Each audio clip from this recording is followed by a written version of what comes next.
Using the pre-built version of SpeedDuel decks has to be one of the funnest ways to enjoy a duel.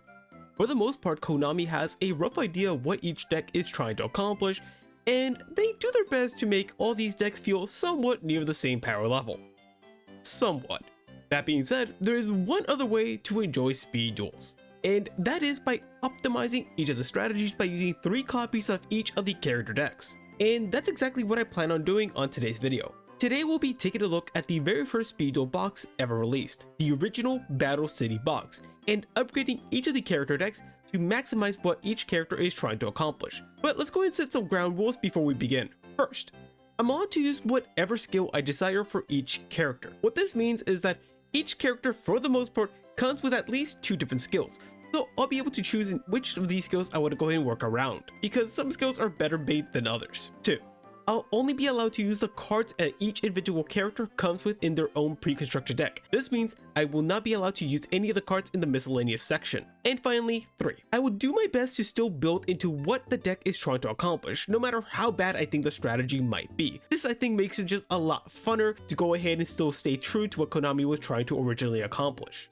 Anyway, if you enjoyed this video at any point in time, make sure to leave a like and subscribe. As a matter of fact, you should just subscribe right now since I have a plethora of different videos discussing speed duels and topics like these. And if you think you're already subscribed, then do me a favor and double check. It goes a long way in helping the channel grow and it's greatly appreciated. But if you would like to take it a step further, you can also always become a channel member for only 99 cents. Rewards that come with this includes the likes of a badge next to your name, access to custom Topsy emojis, and a shout out at the end of the video. With all that being said, let's begin. Alright then, so starting off today's video, we have Yugi with his original Battle City deck that was... This deck's difficult to explain just for the very fact that when you take a look at the deck, it's supposed to be a Dark Magician deck, but when you take a look at the skill that Yugi gets, it gives you a completely different story, because the skill Yugi gets for this deck is Fury of Thunder, which is a Slifer the Sky Dragon skill. But the thing is, when you look at the composition of the deck, it seems to be quite centric on the idea of making Dark Paladin. So what gives? Well, this is where one of the rules that I ended up giving myself comes into play. One of the rules that I did mention for this video was the fact that I'm allowed to use any skill that is, I guess, adjacent or associated with the character we're supposed to be using. And there is another skill in the original Battle City box, that being Arcana's Magician's Axe skill, that it works really great in this deck as a way to get access to Dark Magician, one of the most important pieces of the deck in order to make Dark Paladin. So let's take a look at what exactly I ended up doing with this deck. Alright then, so here is what we have for Yugi's deck, and yeah, essentially the whole goal of this deck we have right here is making Dark Paladin as often and as consistently as possible. But at first glance you might be thinking to yourself, but Topsy, how is that even possible when you only have 1 Dark Magician and 1 Buster Blader? That doesn't seem super consistent, and yeah, you would be right.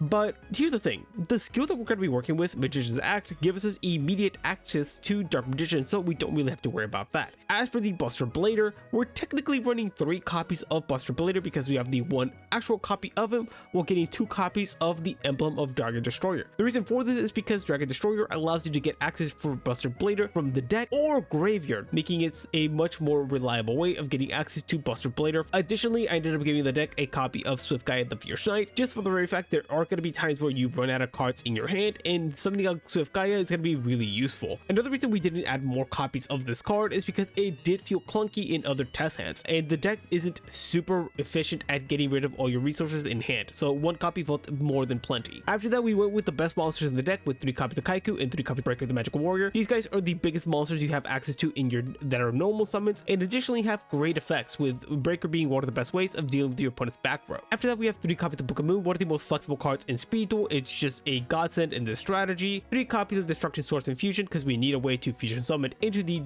Dark Paladin. And finally, we have the flex spots. We have a copy of Darklight with 2 copies of Fairy Wind. If I'm being honest, you could probably do something like just 1 Fairy Wind with 2 copies of Darklight. I feel like you get the most amount of advantage you doing this little ratio, just for the very fact that Breaker's already pretty consistently going to be dealing with your opponent's back row, and it's a pretty cool play where you normal summon Breaker, pop an opponent's back row, activate Darklight, deal with a special summon monster your opponent may have.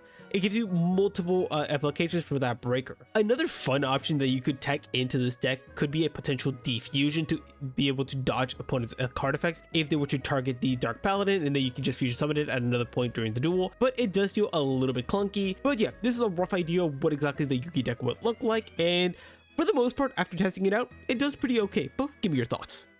Alright then, next up we have another Yugi deck with the magnets, and I've just gotta say, this is hands down my personal favorite deck to come out of the original Battle City box. I mean, how could it not be? It's the magnets. They look incredible. Personally, some of my favorite like original Yu-Gi-Oh monsters. They're just so cool. And not only that, but the deck has quite a bit to offer, with the magnets being really solid, the deck having an incredible field spell, and the skill not being half bad whatsoever, having access to a lot of really good like resource cards as well. So not a bad deck whatsoever. So let's take a look at what exactly I ended up doing with this strategy. Alright then, so taking a look at the new and improved version of the magnet deck, this is what we ended up doing. So one thing you'll notice immediately is that yes, we just ended up doubling down on the magnets and making the deck as consistent as possible at making Valkyrion.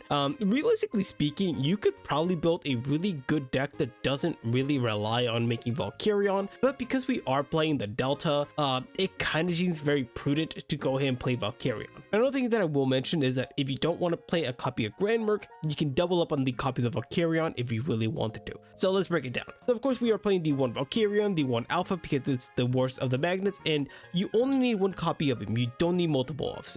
Trust me on this. Additionally, we are playing 2 Beta and 2 Gamma with 3 copies of Delta, because Delta is the best one. It gives you access to everything. After that, we are playing 1 Block Golem because it's a great card for the grind game, being able to summon him out to bring out 2 magnets from the graveyard, which is really powerful. After that, we have 1 copy of Grandmerc as a really good flex spot for a good tribute monster. After that, we have for spell card lineup with Attack the Moon and Magnetic Field. Magnetic Field is crucial to the deck, making you really annoying to attack into, or you can attack into your opponent to just deal with whatever monster they may have. And as for Attack the Moon, because we are playing triple copies of Zero Gravity, this comes up surprisingly often enough to deal with your opponent's back row. Finally, we are playing the 1 copy of Magnet Conversion as another late game card that allows you to go ahead and recover some of your magnet monsters in the graveyard, or worst comes to worst, recover one that's been banished. And yeah, that's pretty much the deck. And honestly, because of the fact that Magnetic Contraction is such a powerful skill card, getting access to your plays is quite easy. So the skill does allow for the deck, and the way it's constructed, it pilots really well. There are a few cards that I will mention that are pretty decent contenders to add into the deck if you wish to.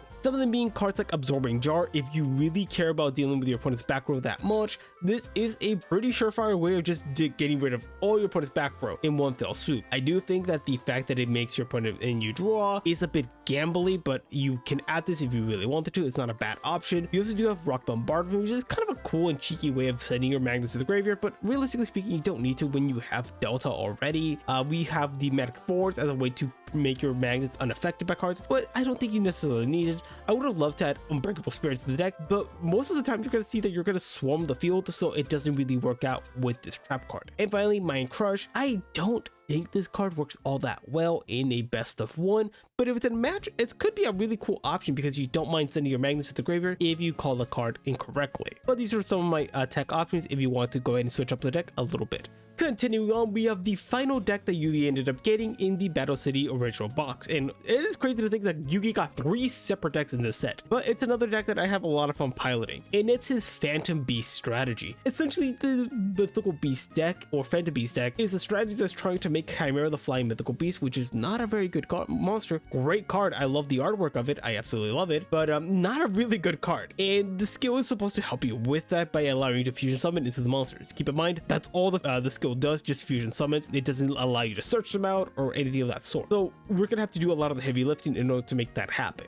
Aside from that, the deck gets access to a lot of Beast Warrior support, which is pretty useful and will make our lives a little bit easier when constructing the deck. So let's take a look at what I ended up doing.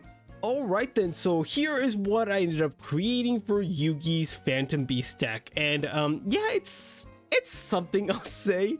Let's talk about it. So essentially the deck is focused very heavily on Phantom Beast the Wildhorn. This is kind of like our pseudo boss monster of the deck, for the very fact that he plays pretty decently well with the Phantom Beast Crosswing, giving him a decent attack boost and him being able to do piercing damage. Not only that, but the card is very searchable off the tanky, which also gives it an additional attack boost. And finally, we have the Horde of Phantom Beast as another attack gain that's going to give us an advantage because it also allows us to draw whenever it destroys an opponent's monster by battle. So all these attack multipliers make him pretty decent. They're very vulnerable, but pretty decent. Aside from that, the rest of the deck is kind of focused in on making the the Chimera, my bad, because of the very fact that we are playing the one Gazelle alongside two Baphomet. It really sucks that the skill doesn't give us access to either one of these monsters or allows us to fusion summon from deck, because these cards are terrible. For the very fact that Baphomet is a 1400 attack monster that needs to be tribute summoned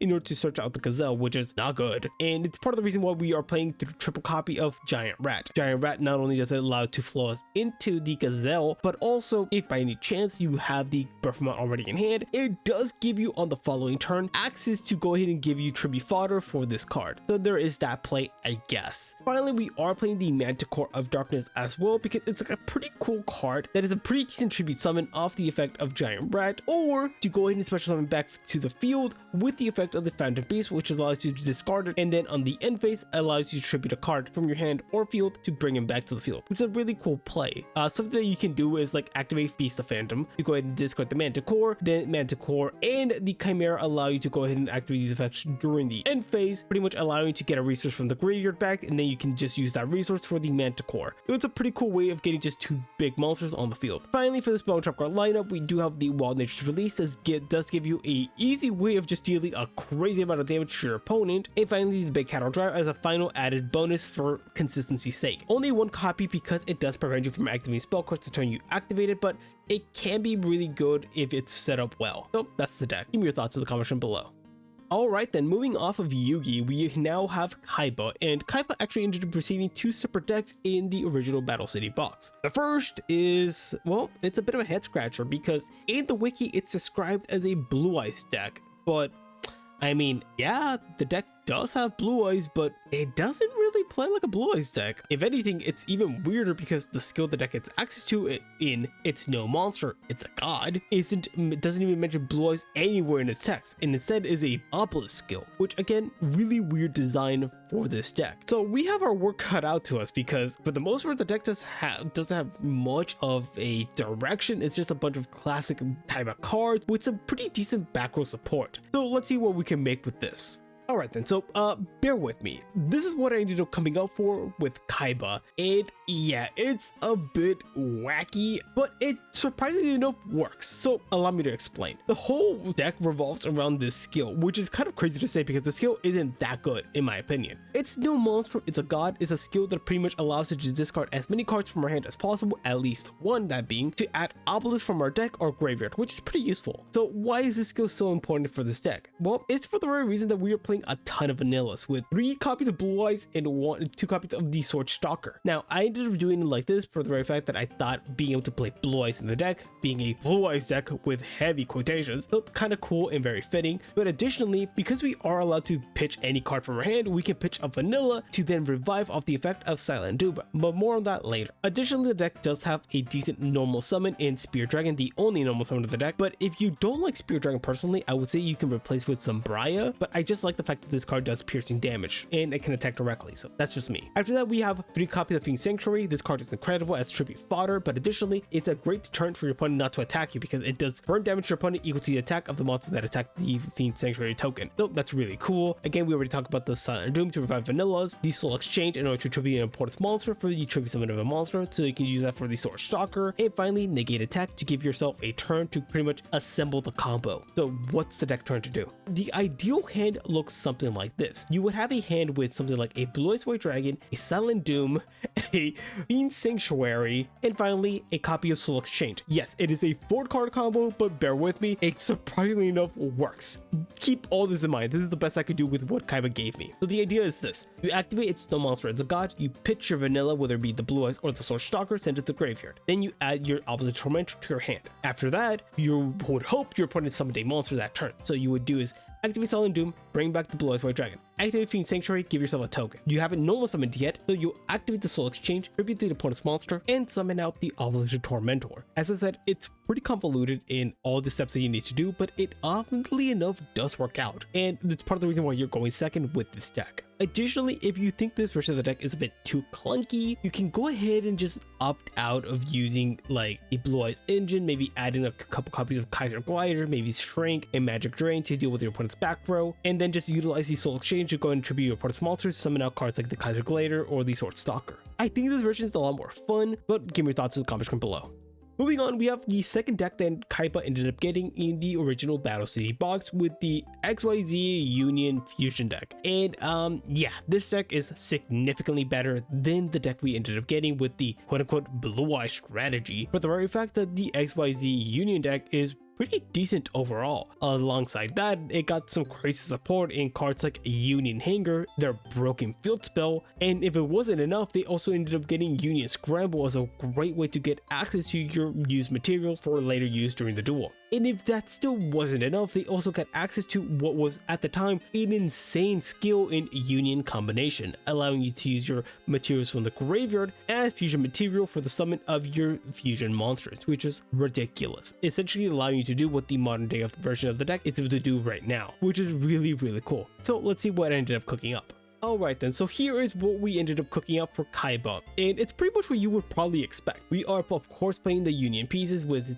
double copies of X, triple copies of Y, and triple copies of Z. The reason we're playing with these ratios right here is for the very fact that unfortunately Union Hanger does not work with the vanilla pieces, which seems like an overlook on Konami's side, but that's neither here nor there. Additionally, this allows us to go ahead and on turn 1 get access to a fusion play immediately if we really wanted to. Moving on, we have 2 copies of Machina Gear Frame with 1 copy of the Machina Peacekeeper. These cards are pretty decent as a way to thin out the deck, because one of the biggest issues with the deck is getting access to your Union pieces, so if you can thin it out, the better. Also, the cool thing about Machina Peacekeeper is that because this card works pretty generically, if it gets destroyed, you get to search out either for Z or Y, which is really helpful. Moving on, we have Machine Assembly Line. It's a really cool card for the very fact that it gives you a nice little attack boost, making your cards like the XYZ Dragon Cannon a 3k beater, but also it does give you a way to recover your monsters from the graveyard if you really need to. Of course, we have triple copies of Union Hanger because it'd be crazy to play any less than that. Triple copy of Union Scramble, insane card in the deck as well, and 2 copies of Rare Metamorph. You could play 3 copies of this as well and just opt out of not playing the Machine Assembly Line, but I like the ratios that we ended up using here. Yeah, I mean, as a whole, there really isn't many notes I can give you with this deck. It's pretty standard, it's pretty boring vanilla with what the deck is trying to do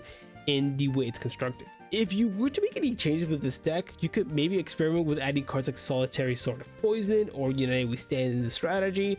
I found myself not needing these cards whatsoever. Aside from that, all the other machine like ships weren't that good whatsoever, so I didn't really find a spot for them either. But yeah, you're free to experiment. I think this is a pretty solid version of the deck if you wanted to go and pilot it for yourself.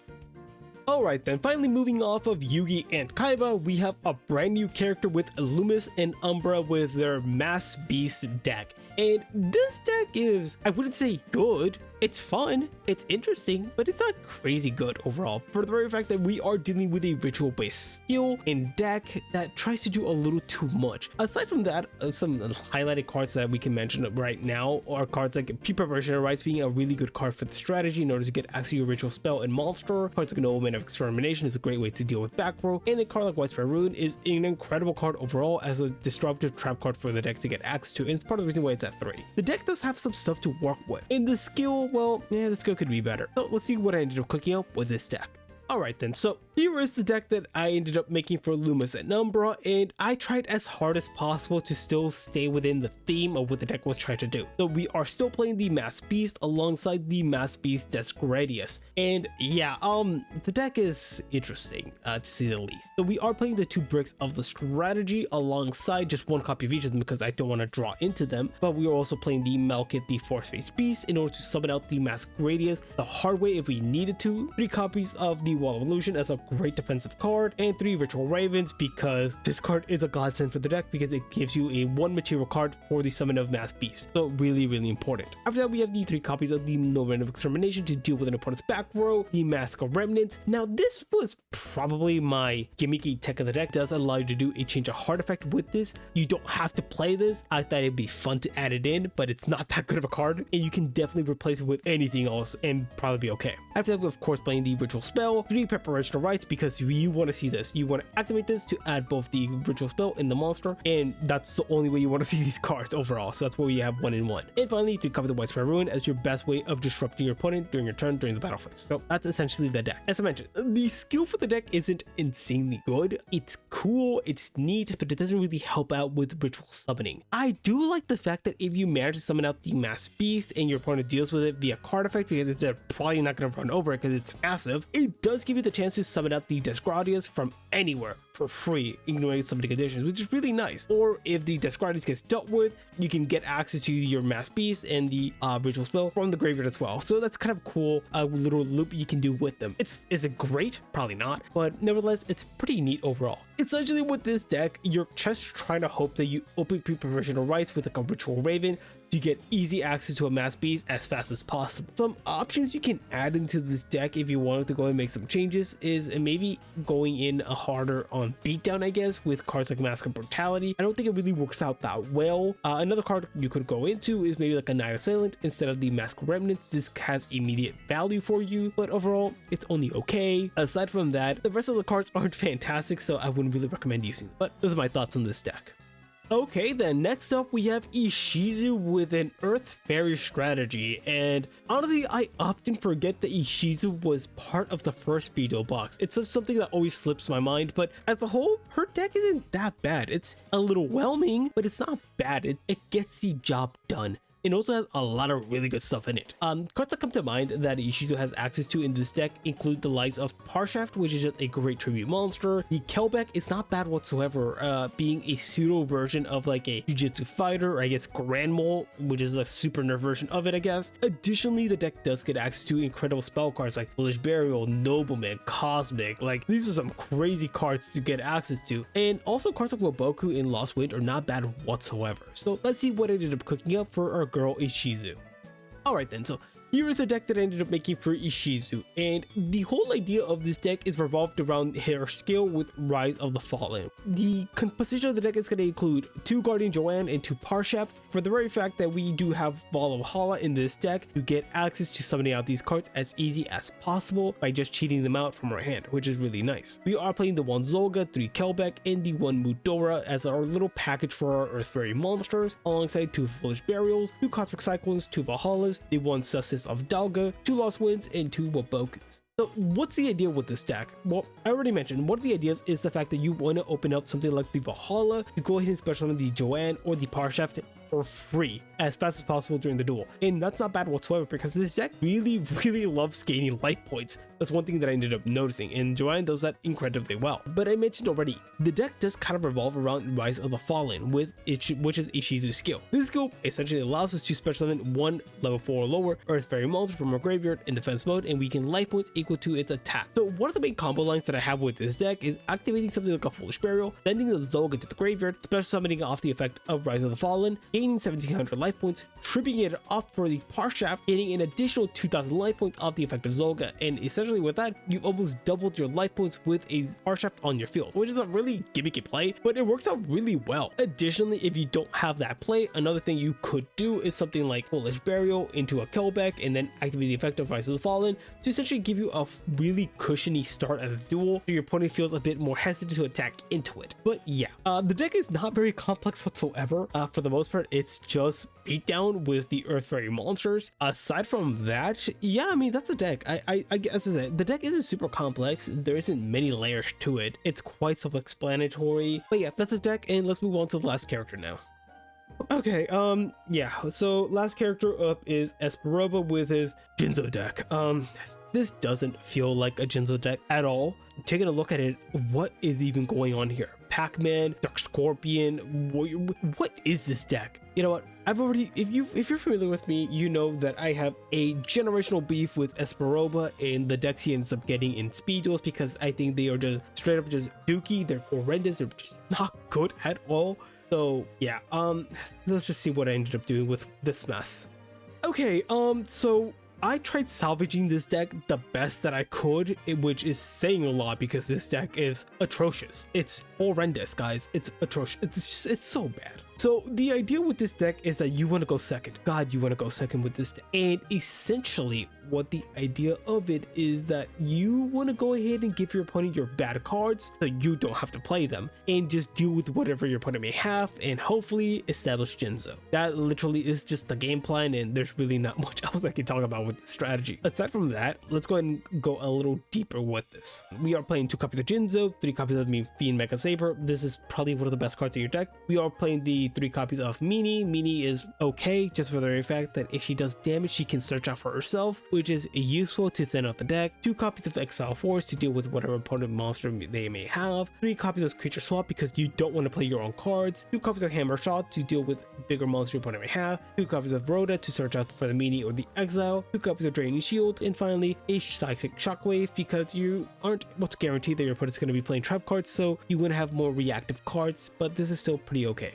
And when talking about the skill, this skill does nothing for you really. If you establish Jinzo, which is tough enough already as it is, you are able to, I guess, take advantage of the fact your opponent is probably having a trap card set in order to draw a card. Skill is horrendous, it doesn't help with the deck whatsoever, and you're kind of just left on to your own demise to try and survive the turn. Guys, I tried very hard to make this work. I even tried making a Pac-Man deck with this, but you have really no way aside from Drain Shield to prevent your opponent from attacking you, so that was very difficult. As a whole, this is not very good whatsoever, so I don't recommend playing it, but this is the best that I could do. Best case scenario with this deck, there really isn't one. You're just hoping your opponent is playing better cards than you. You give them something like a Meanie, I guess. Man, I'm realizing this deck is ass. You know, do your best with this one, I guess. That's the best I have for you guys. And with that, this concludes today's video. In the comments below, give me your thoughts on today's decks and what changes you personally make and what decks you would enjoy playing if you had the chance. But anyway, if you guys would like to show your support for the channel, then please go ahead and leave a like and subscribe. But if you would like to take it a step further, then you can also become a channel member for only 99 cents. This gives you access to badges next to your name, custom Topsy emojis, and a shout out at the end of the video. On that note, huge shout out to our current channel members in Projects to Start and our new addition, Cedric. Huge thank you to you guys, and it really is appreciated. Though that being said, huge shout out to everyone that watched to the very end, and I'll catch you on the next one.